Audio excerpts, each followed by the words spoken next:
Bonjour chers élèves, bonjour tout le monde. Aujourd'hui, on va travailler ensemble la rédaction, le titre, j'écris un portrait.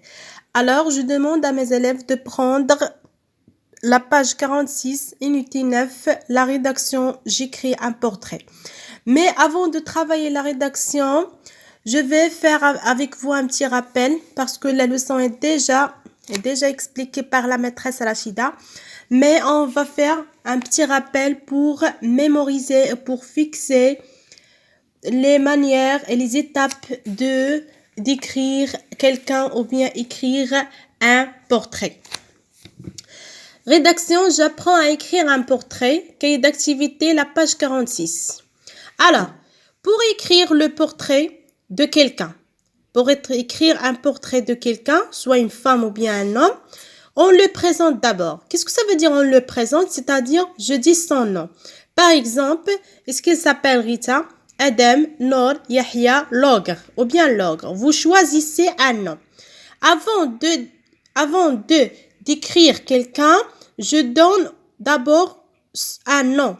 Je donne d'abord un nom, c'est-à-dire je le présente. Est-ce qu'il s'appelle Rita? Par exemple, je dis Rita, elle est comme ça, et je le décris. Aussi Adam, Noor, Yahya et Logre. Vous choisissez un nom. Après la présentation, je passe comment elle est. Comment elle est celui-là. Est-ce qu'elle est jeune, c'est-à-dire un peu petit? Est-ce qu'il est adulte? Ou bien est-ce qu'il est vieux? Est-ce qu'il est plus grand? Est-ce qu'il est jeune, adulte ou bien vieux? Après la présentation et après la description de son corps, je passe à la taille. Comment elle est? Comment elle est sa taille? Est-ce qu'il a une taille grande ou bien une taille mince? Je dis Rita est grande, Adam est grand ou bien Noor est mince, Yahya est mince. Vous choisissez selon l'image. Si vous avez un homme qui est grand, on dit grand. Si vous voyez un homme qui est mince, on dit c'est mince. Après la taille, je passe à ses vêtements. Je décris ses vêtements. Qu'est-ce qu'elle porte? Je vais vous donner quelques exemples ici. Qu'est-ce qu'elle porte? Par exemple, pour les filles, elle porte des robes, des jupes, des gilets, des vestes. Et pour les garçons, portent des pantalons, des manteaux, des chemises, etc. Alors, j'ai donné à vous ici quelques exemples. Il porte un pantalon noir. Quelle couleur? De couleur noire. Par exemple, vous avez le choix de choisir ce que vous voulez. Est-ce que c'est un pantalon, bien une jupe ou bien une robe que vous voulez, ou bien un short. Une veste orange. Il porte aussi une chemise, peut-être il porte une chemise blanche. On peut dire aussi des bottes noires et une ceinture marron. Alors, pour décrire quelqu'un, ou bien pour écrire un portrait, d'abord, je le présente, je dis son nom, quel est son nom. Après la présentation, je passe comment elle est, est-ce qu'elle est jeune, adulte ou bien vieux. Je passe aussi à sa taille, est-ce qu'elle est grande, est-ce qu'elle est mince. Et après, je parle de ses vêtements. Comment sont ses vêtements? Qu'est-ce qu'elle porte? Est-ce qu'elle porte un pantalon, une veste, une chemise, une robe et ainsi de suite. Après les vêtements, je décris son comportement. Qu'est-ce que ça veut dire son comportement? C'est-à-dire comment il est celui-là ou bien celle-là. Si une fois on dit celle-là, c'est un homme, on dit celui-là. Est-ce qu'elle est calme? Est-ce qu'elle est toujours énervée comme l'ogre? Est-ce qu'elle est calme? Est-ce qu'elle parle doucement? Est-ce qu'elle parle à haute voix? Vous voyez l'image et vous dites, si on a l'ogre, c'est-à-dire il ne parle pas doucement, il est toujours énervé. Alors, on dit que l'ogre, toujours énervé, et il parle à haute voix. Alors, je passe à son visage. Après le comportement, je décris son visage. Comment ça, je décris son visage? Je dis comment il est son visage. Est-ce qu'il a un visage long? Est-ce qu'il a un visage rond? Je décris. Si long, je dis il a un visage long. Si rond, je dis il a un visage rond.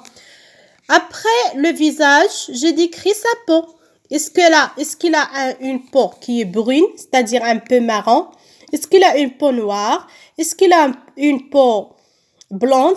Blonde, c'est-à-dire elle est un peu blanche. C'est pour cela on dit, pour la peau, on dit blonde. On ne dit pas la couleur blanche. Brune, c'est un peu marron. Est-ce qu'elle a une peau brune ou bien une peau blonde?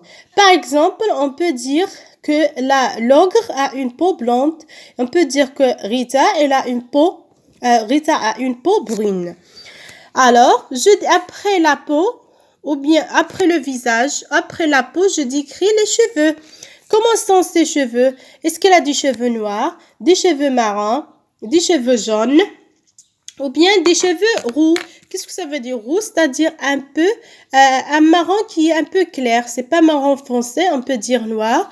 Roux. Alors, comment sont-ils? Est-ce qu'ils sont bouclés? Comment sont ses cheveux? Est-ce qu'ils sont bouclés ou bien frisés?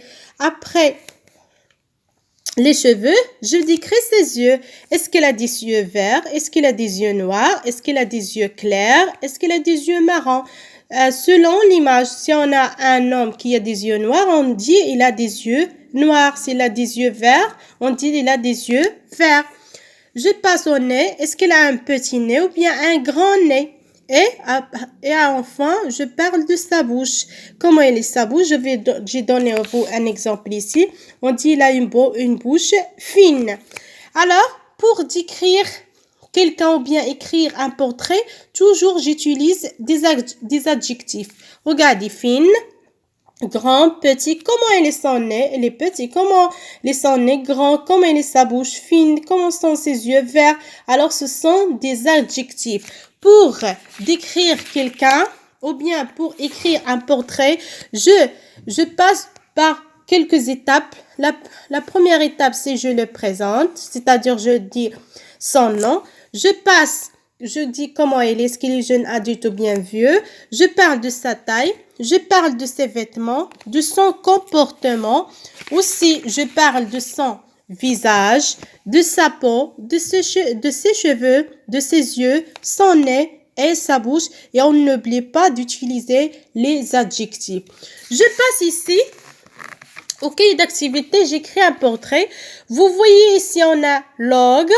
Comment elle est l'ogre? On va décrire l'ogre ou bien on va écrire un portrait. Alors, je présente l'ogre du conte Jacques et le haricot magique. Je note d'abord mes idées sur mon cahier de brouillon. Je lui donne un nom. Par exemple, je lui donne un nom, j'ai dit Mohamed, Ahmed, Jules, Prosper, Hugues, Tic Tic, comme vous voulez. Comment est-il? Comment est-il? C'est-à-dire, comment est-il? Est-ce qu'il est jeune? Est-ce qu'il est adulte? Est-ce qu'il est vieux? Je cherche ce que je dirais de sa taille. Je parle de sa taille. Est-ce qu'elle est mince ou bien elle est grande? Est-ce qu'elle est mince ou bien elle est grande? De ses vêtements, qu'est-ce qu'elle porte? Regardez qu'est-ce qu'elle porte. Un pantalon marron, elle porte des bottes rouges. Je parle aussi de ce qu'il tient à la main. Qu'est-ce qu'il tient à la main? Il tient un couteau. Aussi, comment est son visage? Regardez, comment est son visage? Est-ce qu'il est long ou bien rond? L'ogre a un visage rond, c'est pas long. Je décris les parties. Regardez, il a une moustache. Il a des yeux marron clair. Et aussi, il a des grosses oreilles. Il a une barbe noire. Comment je décris des parties du visage qui font bien comprendre que c'est un ogre? Sa bouche, comment est sa bouche? Est-ce qu'il est fine? Non. Il a une grande bouche. Ses dents, comment sont ses dents? Comment sont ses yeux? J'explique pourquoi on a peur de lui. Parce que on a peur de lui parce qu'il mange les petits enfants. Regardez ses dents, elles sont comme des fourchettes. Elle découpe la viande et l'avale les petits enfants. Alors, avant de décrire l'ogre ici, je rédige le portrait de l'ogre, je lui donne un titre. On va dire l'ogre. Je demande à mes élèves de décrire l'ogre d'abord dans le cahier de maison. Vous parlez vous écrivez un nom, vous parlez de sa taille, de ses vêtements, aussi qu'est-ce qu'il tient dans sa main. Parlez aussi de son visage. parler de sa bouche, ses dents et ses yeux et vous expliquer pourquoi on ait peur de lui. Et après, on va faire la correction ensemble. Après, on va faire la correction ensemble dans le groupe. Et la deuxième séance, on va travailler ici le portrait ou bien on va rédiger un portrait de l'ogre. D'accord? Allez-y, vous travaillez, vous faites un portrait de l'ogre dans le cahier de maison. On va corriger ça ensemble et on va travailler aussi ça dans la deuxième séance. Merci.